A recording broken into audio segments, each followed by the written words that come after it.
আমরা কিভাবে ওয়াইফাইয়ের পাসওয়ার্ড বের করব? ওয়াইফাইয়ের পাসওয়ার্ড বের করার জন্য আমাদের ফার্স্টে আমাদের ক্রোমটাকে ওপেন করতে হবে।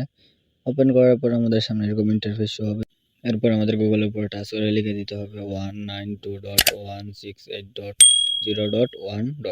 লিখে আমাদের সার্চ করতে হবে।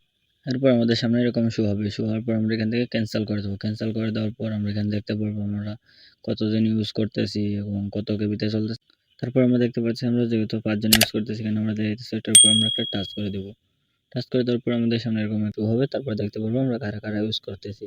এরপর আমাদের কাজ হচ্ছে আমরা 3 ডটে ক্লিক করবো। 3 ডটে ক্লিক করার পর আমাদের সামনে এরকম শো হবে। এরপর আমরা ওয়াইফাই ক্লিক করব। ওয়াইফাই ক্লিক করার পর আমাদের যে কাজটি হচ্ছে এবং এই কাজটি করার আগে যারা যারা আমার চ্যানেলটিকে সাবস্ক্রাইব করেন অবশ্যই সাবস্ক্রাইব করেন এবং পাশে থাকা বেল আইকনটি অল করে দেবেন পরবর্তী ভিডিও সবার আগে পাওয়ার জন্য। এরপর আমরা দেখতে পাচ্ছি যে ওয়াইফাই পাসওয়ার্ড বলে একটা অপশন আছে, ওইটার উপর আমরা টাচ করে দেবো। ওয়াইফাই পাসওয়ার্ডের উপর আমরা টাচ যদি করি তারপরে দেখতে পারবেন আমাদের পাসওয়ার্ডটা আমাদের সামনে শো হয়ে যাবে। তো আশা করি এই পাসওয়ার্ড দিয়ে আপনারা সম্পূর্ণ কাজগুলো করে নিতে পারবেন এবং এই পাসওয়ার্ড দিয়ে আপনি অ্যাক্টিভ লিডারও হতে পারবেন। এবং কি অ্যাক্টিভ লিডার কীভাবে হবেন এই জন্য আমাদের কমেন্ট বক্সে একটা ভিডিও লিঙ্ক দেওয়া থাকবে।